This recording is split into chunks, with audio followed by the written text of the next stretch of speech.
Well, in the first 5 days of July, 154 Americans were shot or killed in mass shootings.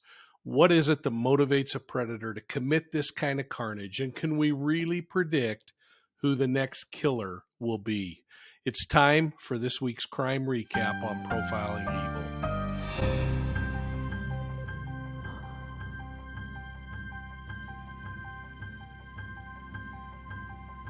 Well, thanks for stopping by for this week's crime recap on Profiling Evil. Hit that like and subscribe button and make sure that you've rung the bell so you get all our notifications. Now, I watched with great sadness this week as carnage exploded across the United States. It was the week of July 4th, a day that's supposed to be filled with parades, barbecues, and fireworks. Well, everybody's talking about Highland Park and the shooting that occurred at the parade there. But who's talking about the 10 people who were shot in Gary, Indiana, or 4 who were killed in Oakland, California, or 8 more in Minneapolis? Now, like most of you, I was relaxing with family. We were at our mountain cabin site. Now, in the distance, I could hear people target shooting. It's something that happens a lot in the mountains. As quickly as the sound came into focus in my thoughts, it was gone. That is, until I switched on my iPad during lunch. The mood changed as I watched the horror unfolding across the country. Let's watch this NBC News story that caught my attention. Panic in Philadelphia. July 4th celebrations taking a traumatizing turn when gunfire breaks out. A reporter from our NBC station in the middle of an interview. Oh God, oh God, oh God, oh God. As a mad dash ensues. 2 police officers were shot and wounded, one narrowly escaping with his life after a bullet grazed his forehead, seen lodged into the side of his cap. All part of another holiday weekend marred by gun violence, with more than a dozen mass shootings across the country, many of them on July 4th, including in Richmond, Virginia. 72 people shot in Chicago alone. Philadelphia set a record high for murders last year. A surge in crime reflected in many parts of the country, leaving Americans now on edge. Panicked crowds in Orlando. Police there say about a dozen were injured in the scramble for safety, some reportedly even jumping into a lake out of desperation. An all too familiar panic for too many. Well, folks, I don't know about you, but I find myself really conflicted. I've owned guns all my life. I carried a weapon in my profession, and I used it as part of my job to protect and serve. When I think of my youth, there was no democracy in our home when it came to firearms. Guns were kept in secure locations, and they were only pulled out when your parents knew about it. It was a controlled setting. There hasn't been a time in my life that I thought to myself, hey, I think I'm going to grab a weapon and settle a score or teach somebody a lesson that wronged me. I was taught values, and by the way, I grew up in a single-parent home in a working-class neighborhood where my mom worked several jobs trying to keep us together. You know, kids back then were expected to do their chores, and there was accountability early on. I've been thinking to myself, what's the difference between normal folks who responsibly own and use weapons and then those psychopaths who commit mass murders? These are questions I've explored before on Profiling Evil. I've had guests on like my buddy Mark Safrick, a retired FBI agent and the author of a book called Spree Killers. In addition, I've had New Jersey State Colonel Ray Gadetti, my buddy and longtime friend, and ATF as a special agent in charge, Pete Gagliardi, on to talk about this problem. Just a few weeks ago, we did it in regard to Uvalde. I hope you'll go back and check out those videos and podcasts. But like you, I've had to rely on mental health professionals for answers regarding the offender's mindset. Yet, like you, I continue to ask the question, who is it that does something like this? And is it possible to detect and intervene before an incident like this occurs? I personally don't think this problem can be legislated away. Research has proven that we can build profiles, risk assessments based on studying predators who commit these kinds of crimes. We continue to do that today, and perhaps these assessments will lead to better prevention tactics. Now, there is one study out there that I really like. It was funded by the National Institute of Justice, and the study was designed to examine every mass shooter case since 1966. That's a long time ago. These are cases where the killer shot and killed 4 or more people in a public place. The study includes schools, workplaces, places of worship. Researchers carefully examined the lives of like 180 to 200 known killers. They interviewed their family members, friends, their associates. Now, most of the predators, those folks who commit mass shootings, don't survive the assault. We saw that with Uvalde. We see it in a lot of these cases. There are probably some of you who are saying that this is a good thing, but I want you to know it's really necessary. And this case was good that happened this week because we ended up being able to interview a predator to better understand the reason for their attacks. In Highland Park this week, this cowardice shooter didn't blink as he killed 6 people and injured dozens more. He didn't care that he shot a mom and dad and left a little 2-year-old parentless. Statistically, he would have died in the crime spree, but he didn't. In fact, it appears that he was fantasizing about dying in a gun battle with police. If this artwork that I'm showing is any indicator, it's something he created. It also appeared that he fantasized about shooting up a school, as depicted in this video that he posted. Regardless, this coward left another semi-automatic rifle on the back seat of his car when he threw his hands in the air as police closed in on him and gave up. He wasn't brave and had a shootout. He gave up. Now, the good news is that he's talking to police investigators and he's sharing information that otherwise we'd have to speculate on. The downside is this predator is now the focus of media reports and programs on YouTube where creators will blast his name into the history books, giving this alleged killer exactly what he wants: notoriety. While we can't slow down this outpour of information, personally, I'd ask that all of you make sure you're not mentioning the killer's name and encourage others to do the same. This guy doesn't deserve the attention he's getting. And it's something that many researchers say is the primary motivator for committing acts like this in the very first place. Now, if you're wondering what research is telling us, it's reminding us of something that we probably already knew: that predators who commit crime like this generally have experienced early childhood traumas. That's something that could be defined as violence in the home or bullying at school. Some of these predators have been sexually or physically victimized. Perhaps they've experienced some traumatic losses. They probably weren't provided intervention and therapy, but left to sort out the emotions on their own. They're probably loners who are self-loathing, and many experts believe that they probably have experienced rejection from their peers, their buddies, their friends, or especially from someone that they were attracted to. Now, some of these predators might have even attempted suicide in the past. I hope you'll go back and watch some of my earlier videos on nature versus nurture. Are these guys committing these crimes because somebody didn't hug them enough or give them warm cookies and cool milk after school?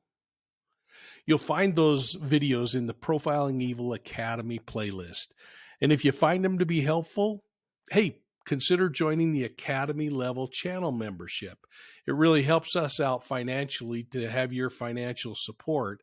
And I think you're going to find them worthwhile. But let's get back to this idea that these predators may have suffered from some overwhelming challenge in their life. They then focused their feelings of hopelessness, despair, and isolation on that. They took the role of being a victim rather than an agent of change. They created fantasies that included ways in which they could equalize things in their own wacky way.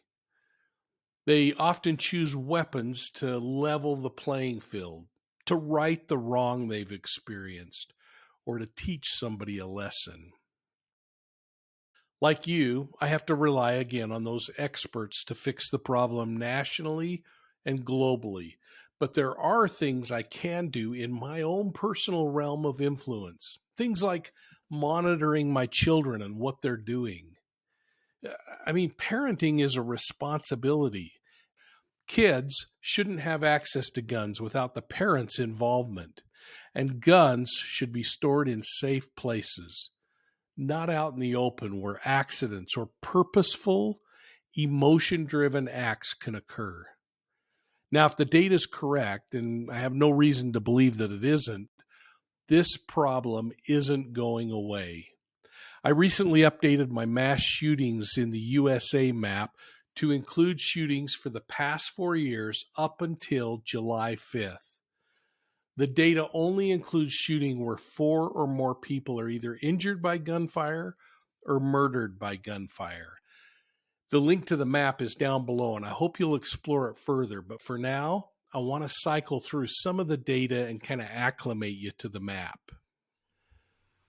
Well, let's take a moment and look at this mass shootings in the United States from 2019 through July 5th, 2022. I wanted to stop at that date just following the recent events that occurred over the holiday weekend. You'll notice as you look on this map, there are a number of really key figures. Down the right-hand side are year-to-date totals for 2022, 320 mass shootings so far this year. In all of 2021, there were 691. All of 2020, 607. And 2019, and you'll notice those numbers change slightly when I bring up those events that occurred in Alaska, which was just off of the main screen as we look at this map. Now, in the other columns, if we stay going right to left, at the bottom are mass shootings by year. And you'll notice the 2019 data was only a partial year, but 2020 shows the entire year. And if we wanted to focus just on 2020 crimes, we could click on that tab or that bar chart, and it now reflects only 2020 events in here. And you'll notice all of these numbers are zeroed out except for 2020. If I wanted to see only those events that are occurring in California, for instance, I can zoom in on the California region, and the numbers will start to reflect based on the view that I have. So as we go back out and look at the national view, look at 2021, it changes.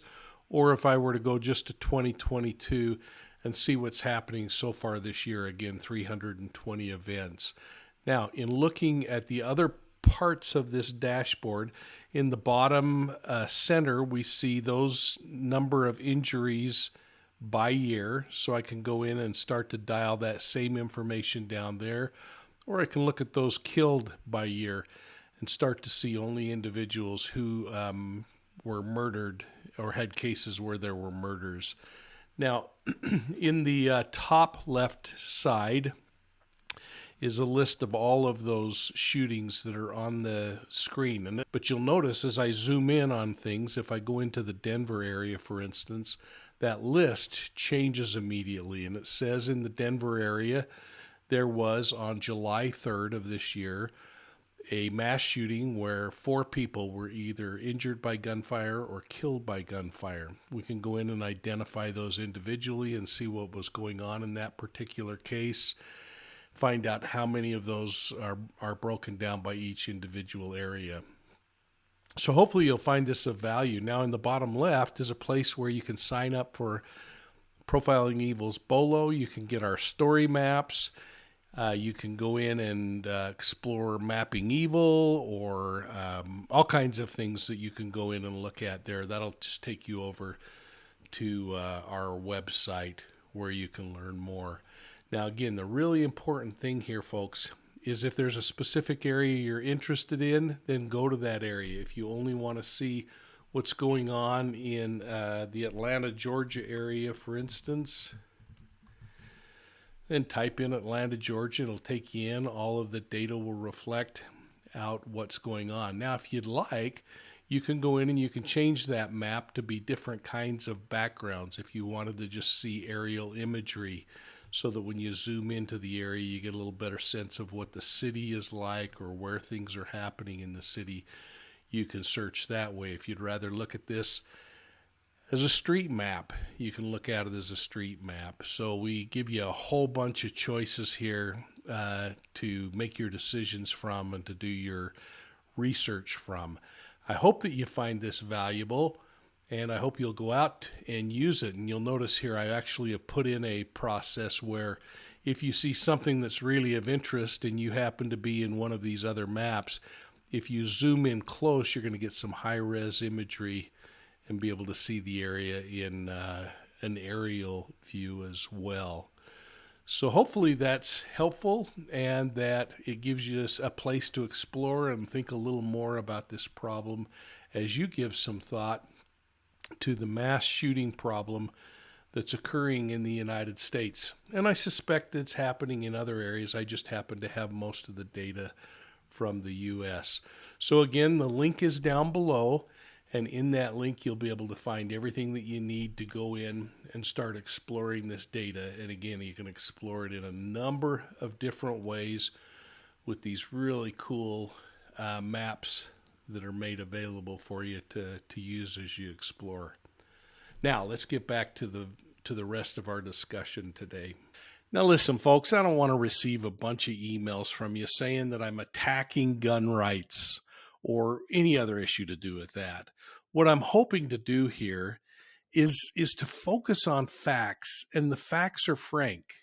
Mass murders are socially impacted, and the numbers appear to be increasing. The division in our country is intensifying, and for some reason, we seem to want to just stand by and wring our hands. Well, the answer isn't an either-or proposition. It's not as simple as saying gun control or mental health. Research is proving that neither solution is the perfect answer on its own. What is clear is that our legislators need to figure out how to work together and solve the problems we're experiencing, or we're going to only continue to become further divided. And since we're talking about this mass shooting problem, I wondered if you saw the news that the Uvalde School District Police Chief resigned from the city council, a position that he'd won in the election just 2 weeks before the shooting occurred. In a town meeting that was recorded and released on YouTube, the mayor and the city council members made it clear that he wasn't wanted. The audience appeared to agree. Now, when the chief failed to attend an emergency city council meeting that was held shortly after the massacre, eyes started to raise. He then missed another scheduled meeting on June 21st and eventually requested a leave of absence. Well, the city council voiced in that YouTube video that they likely would vote to remove him from office if he did ask for a leave of absence. Well, the chief clearly understood the writing on the wall, and he resigned a few days ago, saying, quote, "After much consideration, I regret to inform those who voted for me that I have decided to step down as a member of the City Council for District 3. The mayor, the City Council, and the city staff must continue to move forward without distractions. I feel this is the best decision for Uvalde." I would agree. In addition, the chief was also placed on administrative leave from the Uvalde School District. It happened to be the highest paid law enforcement position in the entire Uvalde County area. Now, as I reflected on this decision, I was reminded of a comment by Texas DPS Director McCraw, who told lawmakers, quote, 3 minutes after the subject entered the West Building, speaking about the Uvalde school shooter, There was a sufficient number of armed officers wearing body armor to isolate, distract, and neutralize the suspect. The only thing stopping a hallway of dedicated officers from entering room 111 and 12 was the on-scene commander, who decided to place the lives of officers before the lives of children, close quote. Folks, let's not mention these shooters by name, but let's never forget the victims who are forever impacted by these shootings. I'd like to switch gears now and talk about Caitlin Armstrong. You know, we're not covering a whole bunch in this week's crime recap, but what we're talking about is really important. And I want to end the discussion with a chat I had with Vinnie Politan on Court TV this week regarding the arrest of accused murderer Caitlin Armstrong. You see, this yoga teacher proved that she was in fact a flight risk when she fled the country after allegedly killing cycling phenom Mo Wilson. Well, Armstrong's now sitting in a Texas jail with a $3.5 million bond resting on her shoulders. She's facing first-degree murder charges. Now, officially, the jail records show her being charged with, quote, an unnamed first-degree felony charge. And get this, a Class B misdemeanor charge for theft of services. Who cares about the theft? Are they thinking that she's going to cop a plea for murder if they drop the misdemeanor theft charge? It'll be interesting to see how that all plays in. But Vinny and I spoke about the 43 days that Armstrong spent on the run. We had a little fun as Vinny asked my colleague, Bobby Chacon, if he'd ever been to Costa Rica for yoga lessons. Man, I'm glad we found a moment to laugh in such a horrific murder case, something that's needed once in a while. And maybe it's our way of kind of letting off some of the frustration. Listen to how all of this started as we chatted. Unbelievable development. Still with us tonight, private investigator Jason Jensen. And joining us now in Los Angeles, California, retired FBI Special Agent Bobby Chacon, and in Salt Lake City, Utah, retired police commander and host of the incredible Profiling Evil podcast, Mike King, is with us. Great to see everyone tonight. Bobby, you're in L.A. You ever traveled down to Costa Rica for a little weekend at the yoga surfing hostel? Do a little surfing, little yoga? Are you going to laugh when I tell you I did? In fact, do just that. My wife is into yoga, and we went down to a surf camp that was owned by two brothers, American brothers, down in Nosara, Costa Rica, and Malpais, Costa Rica. And I spent a week at each place doing yoga and surfing. That's where I learned to surf. Of course he did. You know, I just throw that at him, like out of left field. And the answer is, of course I did. Wow. Okay. So he then asked me to talk about the timeline of events and comment on why it's so important, both behaviorally and from an evidentiary standpoint. Listen to our interaction here. All right, Mike King, let's go. Let me go through the timeline here on where she was at different points. We begin May 13th. Caitlin Armstrong sells her 2012 Jeep Grand Cherokee at the South Austin, Texas CarMax, right? You bring it to CarMax, they give you a check. You walk away, you got money. About $11,000, $12,000 she got. May 14th, she goes to Austin International Bergstrom Airport, boards a flight to Houston. So she goes from Austin to Houston. Then, again, May 14th, lands in Houston and makes a connecting flight to New York's LaGuardia Airport. And that's what threw me off in this whole thing. I was thinking maybe just hide in the city with 8 million other people, but no. May 18th, Armstrong was dropped off at Newark Liberty International Airport. That is in New Jersey, across the river. And then on the 18th, apparently she landed in San Jose. Not San Jose, California, but she apparently knew the way to San Jose, Costa Rica. And on June 29th, arrested at a hostel on Santa Teresa Beach. And when they arrested her, Mike King, after this tracking all these movements they're able to track, she looks, I think, a lot different. I mean, looks a lot different, and apparently using the name Ari.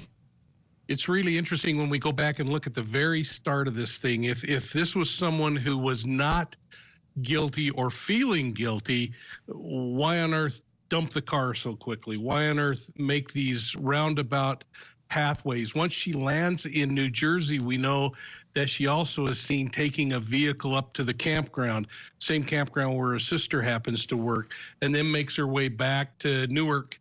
And if I'm catching the timeline correct, Vinny, she actually jumps on a plane from Newark, takes a quick stop at LaGuardia, and then heads down. When I looked online, the only plane I could find that did that route was Spirit Airline, discount airline, where obviously she's concerned about saving money, but she's putting these things in order, these things to kind of throw us off the track. We got people thinking, I wonder if she's going to Canada. And what she does is she does the 180 and she heads south and heads across the border. She can't do that without a passport. So it's going to be really interesting to see what happens with that passport. Was it given or was it stolen? And there's got a lot of splaining that needs to be done on that one. But then she gets down there, jumps a car, takes a car over to the beach where she's finally captured. But like you were saying, this changing the identity, I mean, it's pretty tough when we look at photographs.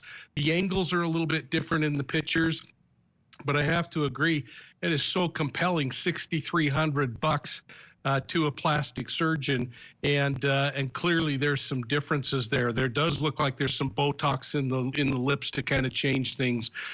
Without a smile, it's a completely different looking person anyway.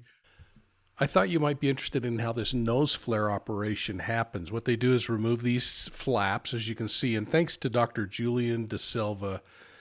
But after removing these, they pull the nostrils in, stitch it, and can make that much narrower. So as you look at these images of Caitlin, you might keep this in mind. But all these things are pointing to someone who's trying to get under the radar and stay completely away from what eventually happened, and that is the long arm of the law finally catching up.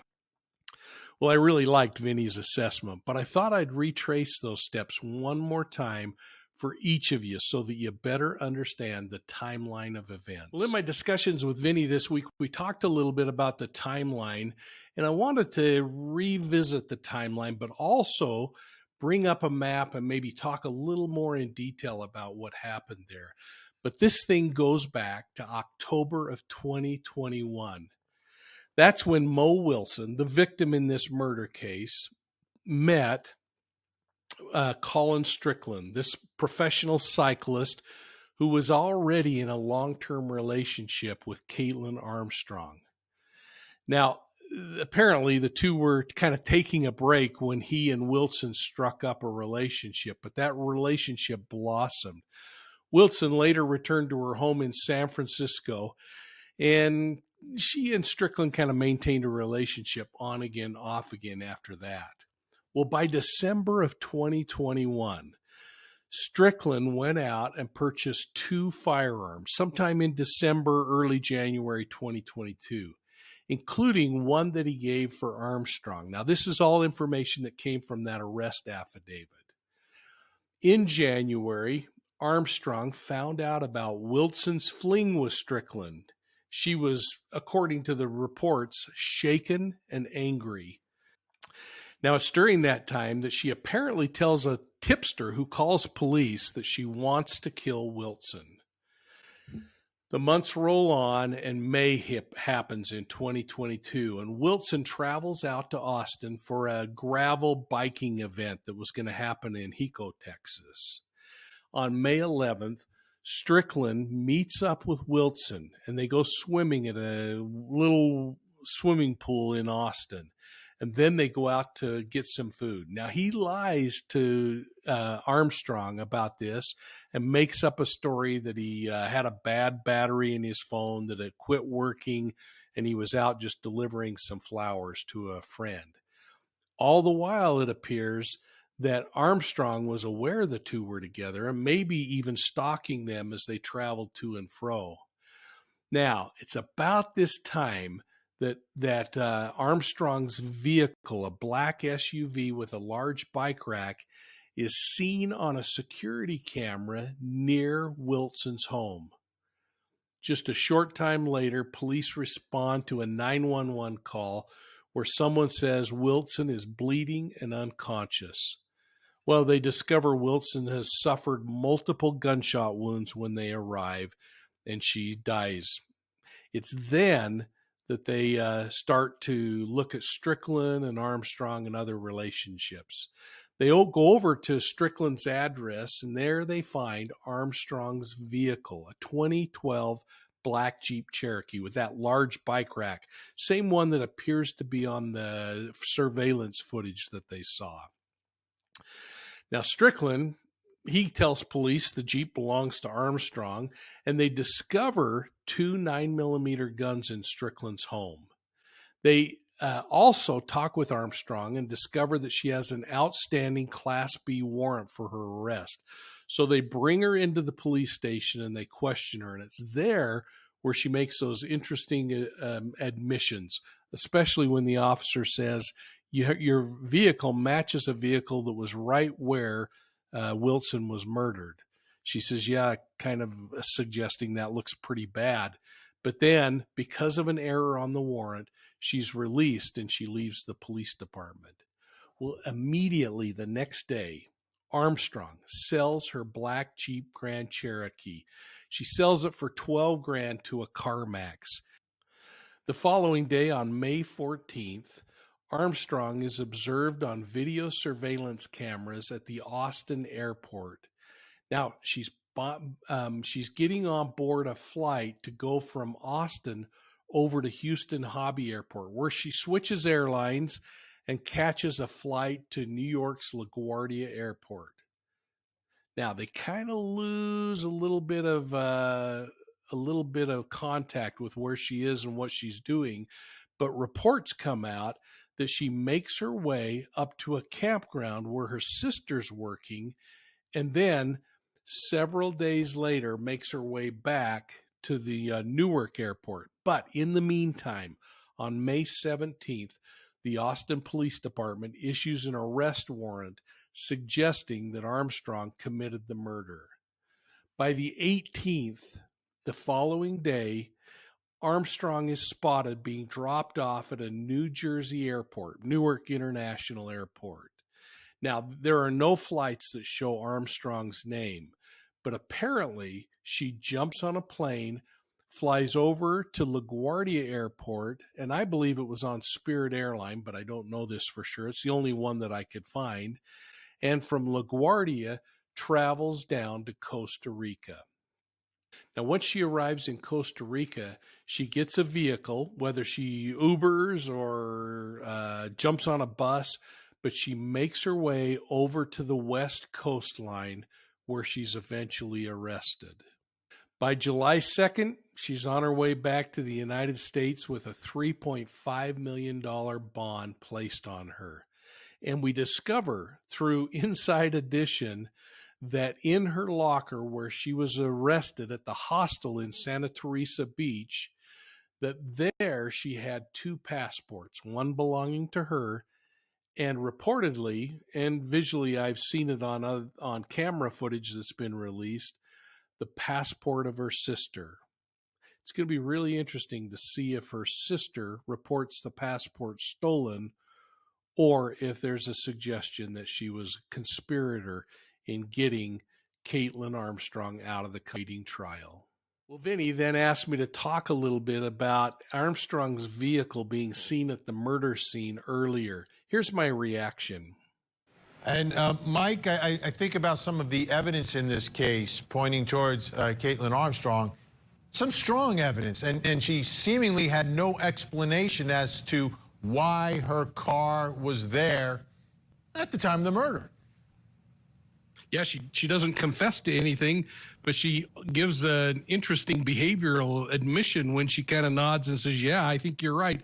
This would be really hard to explain. And then, of course, how do you get past the evidence of immediately dumping the car, immediately heading out of town? I was thinking earlier, you know, if she ran to New York to get to the border, or just because she has a family member up there, she's still pretty darn good on her feet because she comes up with this scheme to go exactly the opposite direction and head down into South America.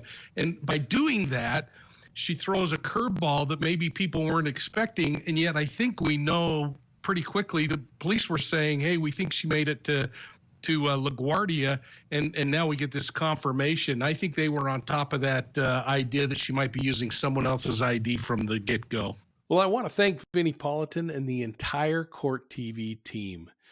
I really enjoy being on there with buddies and colleagues, Bobby Chacon and this week Jason Jensen. You know, I've had a pretty crummy experience lately with a private investigator who, in my opinion, lacks credibility, and he certainly lacks decency. But Jason, that guy restores my faith in private investigators and that profession. He is a really good man. Well, I hope you'll check out Court TV for the entire interview and other interviews that I do as I appear each week on different criminal cases. You can also catch me on News Nation and other programs. But as we wrap up, I hope you'll take a moment. Enter your thoughts on this week's crime recap down below. I'm going to be watching for your comments, and I hope that you'll hit the like and subscribe button. Thanks for your support of Profiling Evil. Take time to visit our website at profilingevil.com. There you can register for our free newsletter, the B.O.L.O, and you can check out our amazing story maps.